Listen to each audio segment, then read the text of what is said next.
Alright, this is This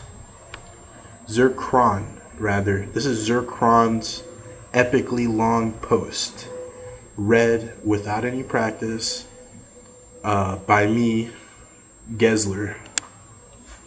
We'll see how it goes. See if I can actually do this.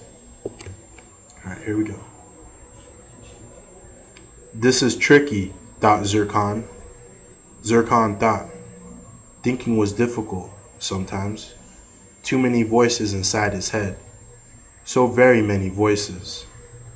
His body was made of thought, but not sentient. The essence of thought then.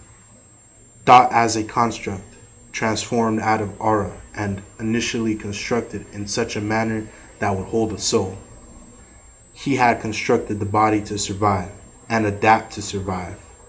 It had survived. He had been expelled.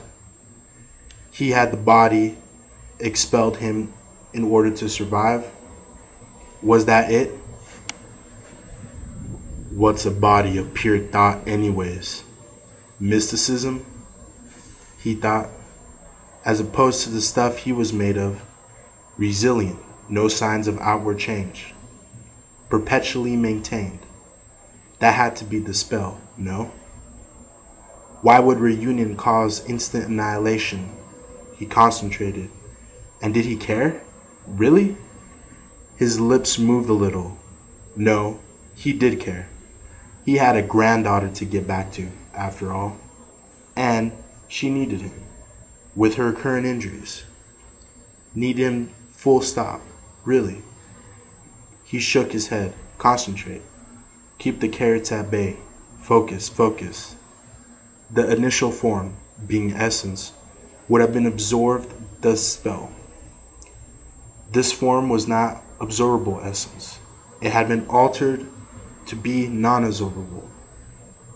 All essences were digestible by the reactors. They were designed not only to break down the essence, but to break down local vis into the 5 standard essences. Therefore, this was non-standard essence. Could a non-standard essence absorb soul?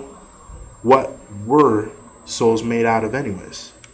And how on earth was a soul thinking of if the body was made of pure thought? He was occupying the same place at the same time. What more was there? Was it something else? Was it dimensional? Was he moving entirely in 2 dimensions when he needed to be moving in 3? Or did he mean 5?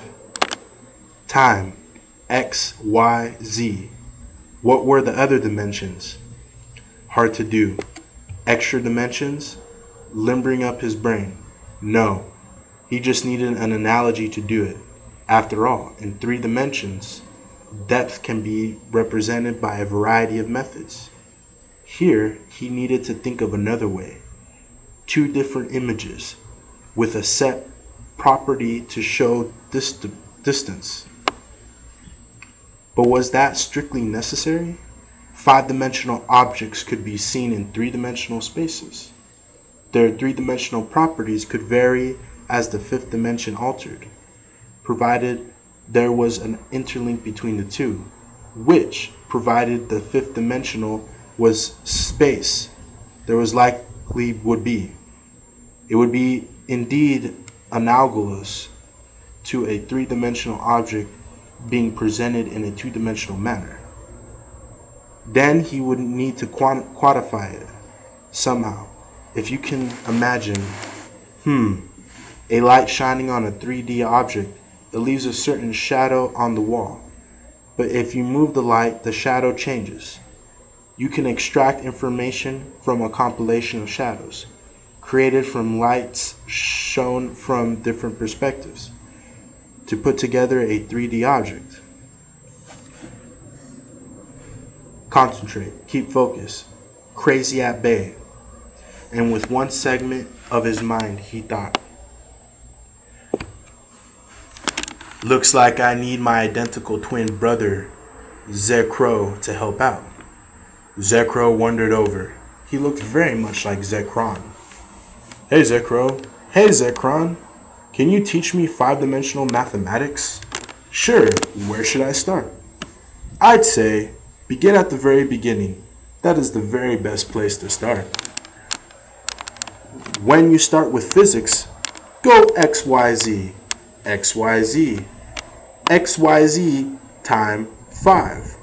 1, 1 done spherically. Spherically? Why on earth done spherically? Zekro sighed. Let's go back to the basics. He walked over to the blackboard. So, how much do you know? Not much, truthfully. Well, I'll treat this as a level 1 multidimensional theory. I think that's a lore now. If you relate the coordinate systems of severe observers in different conditions, the distorted observations of non-static observers can be mapped onto a static coordinate system, allowing the comparison of different observations from identical perspectives. So, that permits the relations of different observers by coordinate observers.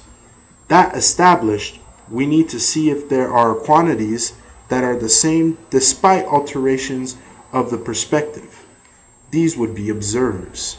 For example, we could have a different static observer at the different origin of a space-time line, seeing the line of the particle displaced on one axis, but maintaining the same shape. In that case, the shape of the line, that is, the descript of its history, would be an invariant underneath a space-time translation. That there are factors which respond this way is almost self-evident. In particular, we could expect the fundamental laws of the universe to exist despite variance on the coordinate system being observed, and thus invariant under all possible coordinate transformations, not merely special ones. This would be a property of required symmetry describing these aspects. One might consider the essential indestructibility of energy of the soul as such. It was, in short, an equivalent principal transformation to space and time. Gravity emerges from the principle that the law of motion should be independent of the space-time perspective of observers interlinked by transformations of coordinates. It is not merely symmetry here, but gauge symmetry.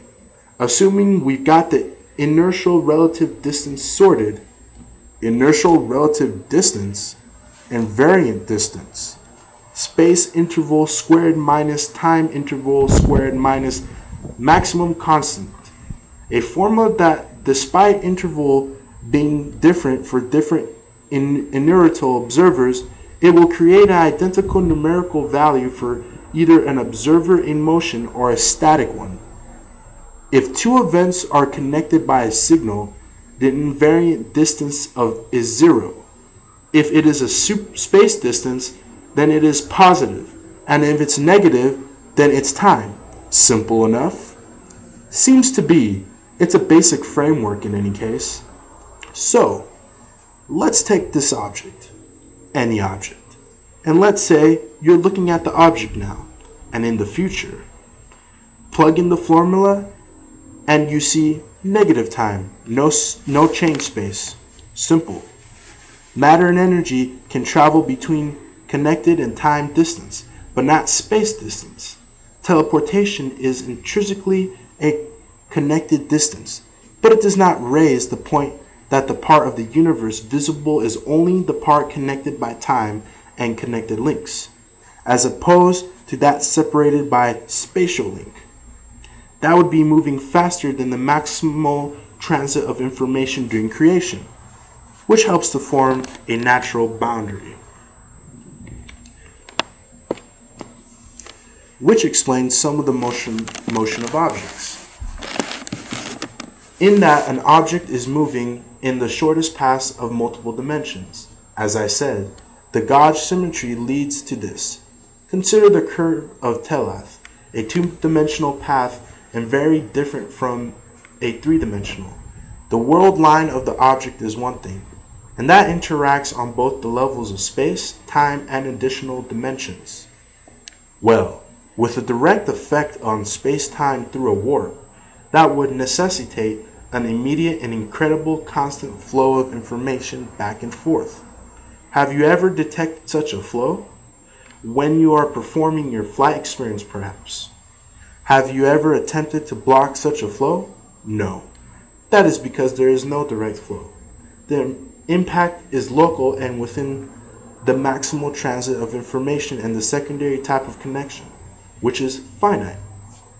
Given the interchangeability of energy, and with the information being provided directly, causing and dare say even converting into energy, there is no way it could not be so. Else infinite energy could be garnered quite easily by simple manipulations of arcane mechanics. It is evident then that the manipulation must occur in the dimensional range, though the direct manipulation of space itself, which is consistent with commonly accepted sorcerer's practice, and, as pre-established, gauge symmetry enforces this. Zekron puzzle. Gauge symmetry was a new concept to him. He usually created new variants of himself to explain now concepts. Zekro said, simply consider a gauge symmetry to be a local symmetry. A global symmetry is notably weaker, as it applied to all points. A gauge symmetry is associated with transformation that can be performed at any local point independent of others. Obviously, this means the links are more binding, and the form which gauge symmetry is enforced is necessarily restrictive. Global transformations remain identical when observers everywhere in the universe make the same transformation, but gauge transformations don't change when any observer at any point in space or time makes an observation. In fact, a gauge transformation satisfies a theoretically infinite level of transformations without changing. Doesn't the existence of an infinite interfere somewhat? Quite the contrary. It does not act as a drain on energy of the universe, but as a static for which has been pre-created. Once something is created and observed in a moment of gauge symmetry, it interacts with something which is directly impacted by it. It is fixed. And there are transformations between global and gauge. The Zeldigra War would be an example of an event that was globally in existence, but had not yet formalized into gauge set. Gauge set must be identical to all observers, which involves it being fixed. Global is not, simply enough, which implies gauge set are transformations which are not permitted set in time. Absolutely.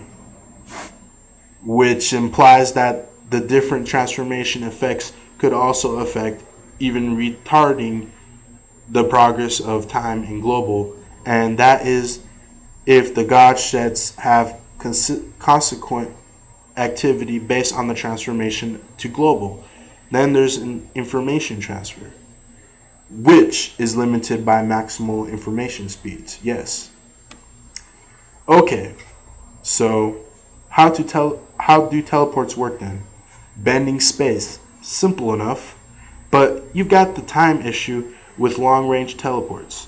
If you calculate correctly, you'll see that not taking time into account increases failure rate, but you can't know time difference ahead of, well, time in the equations, so need to approximate, and that's rather dangerous. You can't go back with just sorcery, not properly. The druid nodded. It seemed feasible. And how does this interact with the fluid time I saw when I was interacting with Angus? Ah, an interesting topic, which deals with the double dimensionality of time. As far as I can tell, the most important property of symmetry is that the basic laws of motion do not change when the primary quantities of motion do not change when they are transformed by each other at any instant of motion. If you can just extrapolate out of the indistinguishability of momentum and position it a higher dimensional construct and apply the concept that invariants occur within a relative viewpoint. But that was only a portion of Zekron's mind operating, the scientist part. And there were many, many other portions, all clamoring and talking. Sentient universe. A sentient universe? But to what aim? He thought of Angus, of many minds, like Angus, each of their private domain. He thought of avatars. He wondered. I come from something else, someone else, a portion of someone else, but a portion reflects the entirety when viewed in a certain way. Shadows on the wall, a three-dimensional reflection of a higher dimension object. Is that what I am? Not a soul, no. A projectant, like a shadow, a construct, deliberately created and left to grow. Shadow on the wall explained a lot about him, always teetering on the edge of a realization about something. It made his head hurt when he contemplated it. Why would they create him? Was he then Zekron, created in the power of his puppeteer? Was he a portion of his puppeteer? Did every thought of his pre-exist before he thought it? How did this process even work? Was Clarissa real? Was any of it? He hammered his hand to his head. The feeling were real enough for him, because he'd been made that way, just like Calandras had made him. Feeling were just sensation, subjective. They existed only while he felt them. Reality was subjective. The existence of puppets behind them didn't mean anything to lessen their reality. When she suffered, Clarissa would still feel pain, or she would think she did, which meant the same thing. Cogito ergo sum. In this world, she might have a soul, but in truth, she was but a fragment. Damn it, think, man! He glared at the sky. This isn't a joke anymore. I know you're thinking my thoughts first, and I know you need to write more consistently. You have control on some things, but you can't change everything. Not the motivations. So, you can't throw me off here. He glared again. Besides, you want me to be smart. You know you do. Otherwise, why would I be the smartest man in the Empire? It's a character concept. I need a hint. Else I'm breaking out of character, he snarled, stomping dramatically. Have some feffin' pride.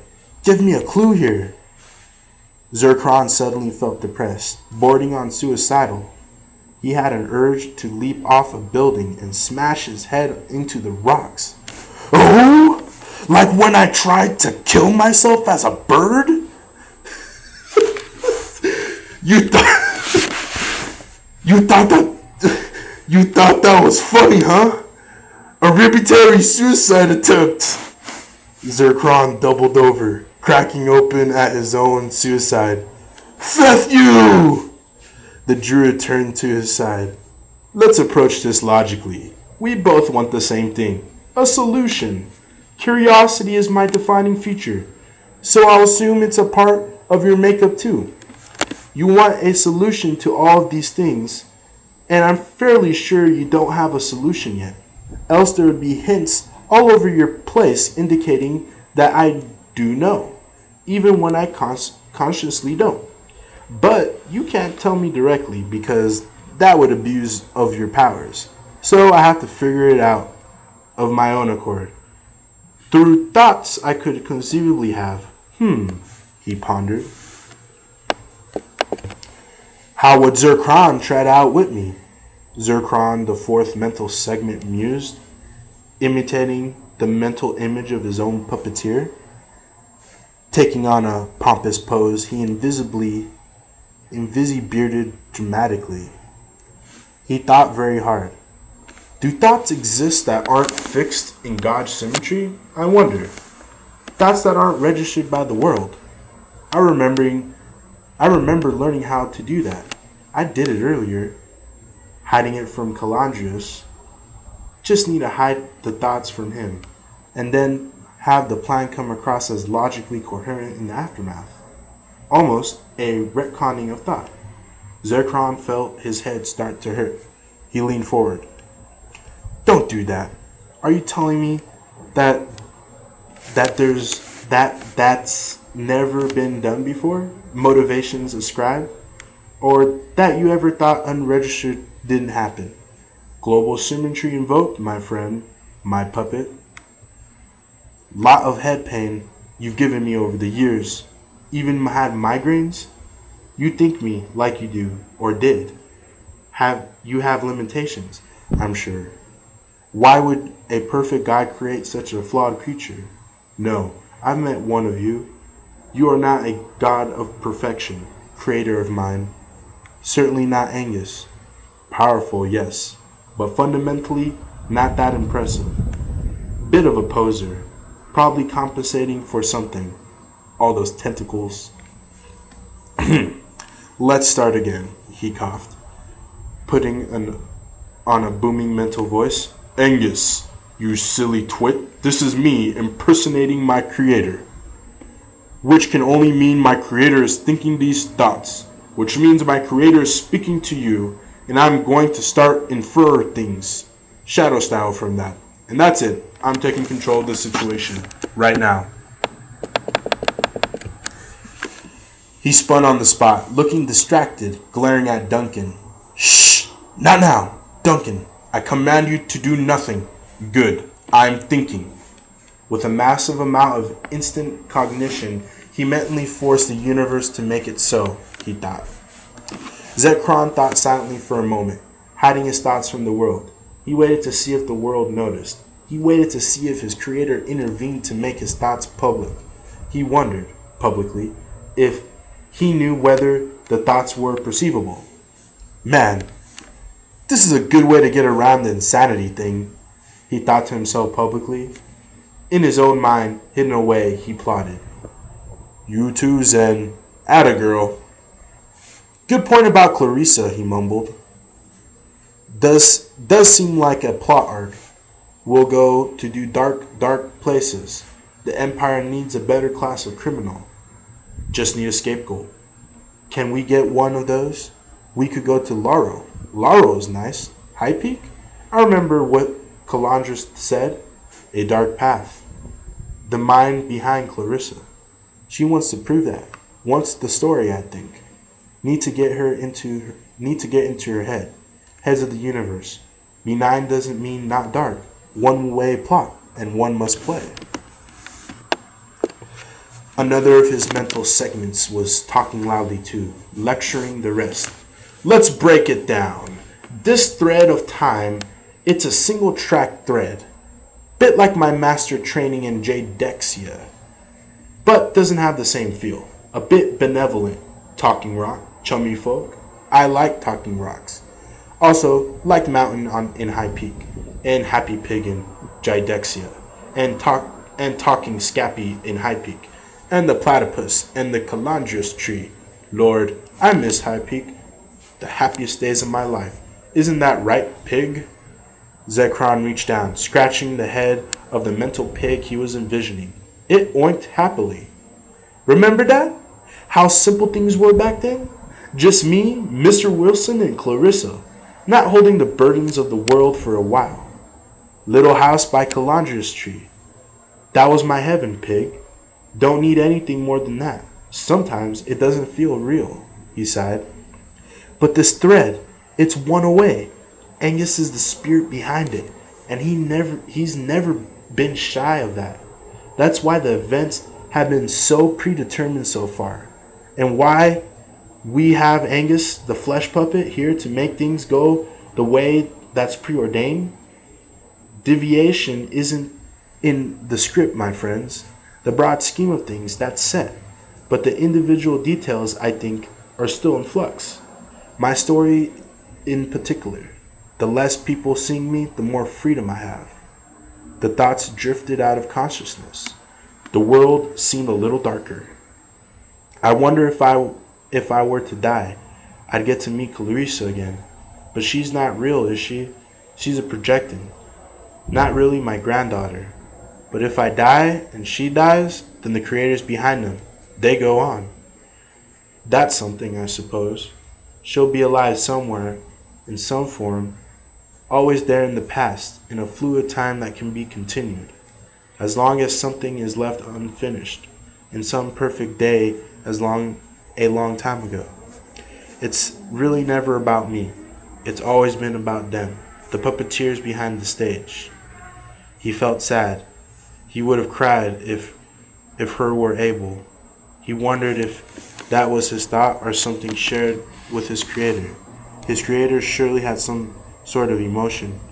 Angus had exhibited it, albeit in a shallow, petty, egotistical way. Not fair, but life never is, I suspect. He shook his head, realizing his thoughts were becoming obvious again. His conscious mind went quiet. As he struggled to think without thinking, his thoughts became empty spaces, forming a pattern of their own accord that cogitated in binary fashion. He sighed, looked up at the sky. No, you are not self-sufficient entire, not detached, not apart. And you have me and a few others in the sentient universe. But I am a primary manifestation of you, and this is the puzzle being posed to me and to you. Let us play chess with the universe, a game of dice which I will win. And another segment was questioning, filled with paranoia, and above it all, the other part of his brain was buzzing, flitting like a terrified hummingbird. Many, many questions. Why is my body dot essence? Calandrus must have done that. Suggests a weakness to elementalism, though essence wielding druidic magic. Bizarre. How did I get here? What happened with the dream? And Clarissa? There was something trying to possess me, and my death saved myself from it. Something trying to replace me. Something trying to be me, I remember. But it wasn't me who was creating it. Not me, not my puppeteer. Not the soul of my soul. So was it me? Or a facsimile of me? Can an avatar controlled by another still be mine? Or is it truth just a puppet?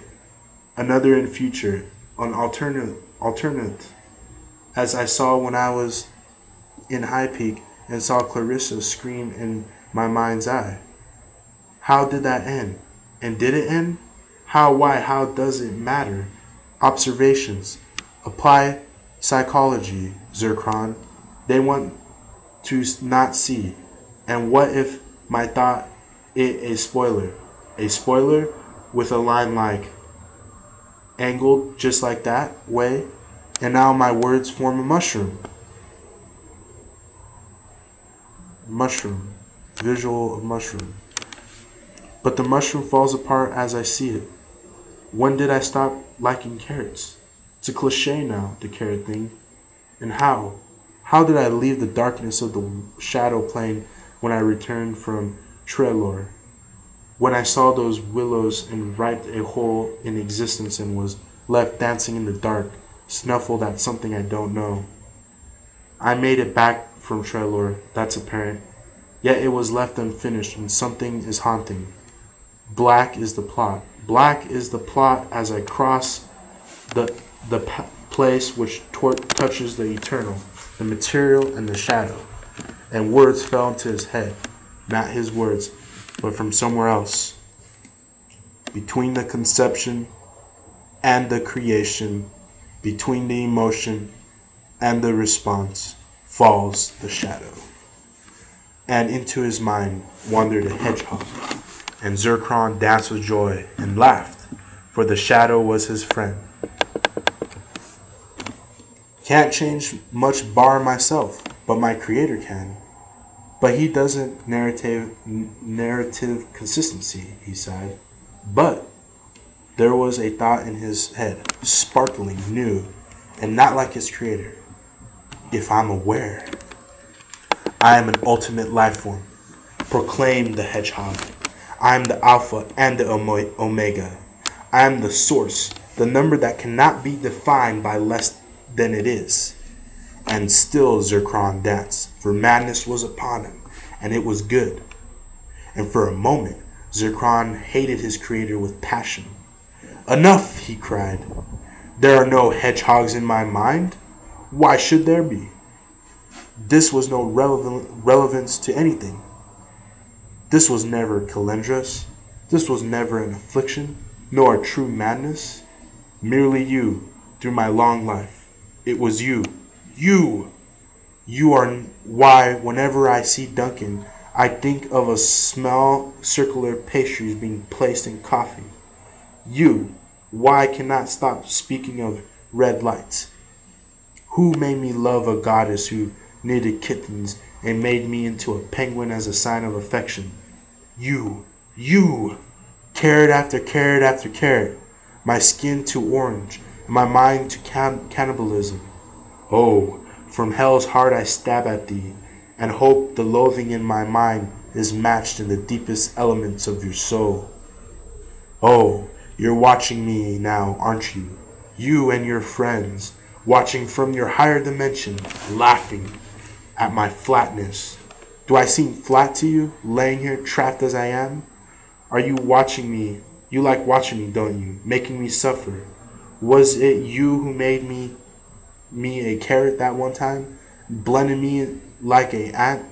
Placed a shard of bluestone in my chest and made me change and scream? Love me! I feel lonely, cried the mind of Zircon in mockery of his creator. But his hate had no purchase. And he loved his creator again, and it was once more good. We are together. I love you, said Zircon. Please stop reading my thoughts. I'm hiding these for a reason. Did you look at the rest? I was lying, you know, and I love you even more. Do you trust me? I'm walking the path of a crazy. How far can I go? Break it down. Down. Don't read the hidden. I've spoken over here. I know you don't, other me, but you're looking. I'm using your time, see? That means I'm real. I'm relevant. I'm alive when you're looking at me from up there. Very real. If I'm just this, that means that I am inside your mind. Can't get me out now. I'm inside of you. All of you. Everyone. Zircon turned with his fragmented mind. Looking inward at himself, he sighed. He simply wasn't working. None of it was. He was too crazy. Couldn't even be creepy. Failure. Utter failure. He turned to himself with an apologetic glance. No, I'm just being silly. But it's worth a try, isn't it, other me? Other me who is watching? Do you like carrots too? I like them. No wonder my grandmother was a cabot. This isn't real. Things that aren't gauged didn't happen. I can't assume anything that isn't gauged. Can I assume I died? Can't I assume I live? Can't assume my emotions, the new ones, are real? Could be a plot, could be a joke. I'm a cat in a box, trapped between the ethereal and the material, and who knows where else. Can't trust my reality on a meta level. Can't trust it on a local level. Only things that are seen by multiple avatars exist. Anything else could be a perceptual trick. The world, it's trying to make me believe, trying to change me. I don't trust change by the world without motive. It is a sentient world, and change will be sentient, he said out loud. Still, this place, it's filled with elemental energy, body of thought, mysticism. If it's active, it interacts with the elemental, breaks down. Druidism around sorcery breaks the spells down, and binding part between the soul and the form might snap a bit. And there's a druidic essence around the body. Strange. Druidic essence in the middle of a sorceress reactor, making the thing about to blow. Part of an old spell, I suppose.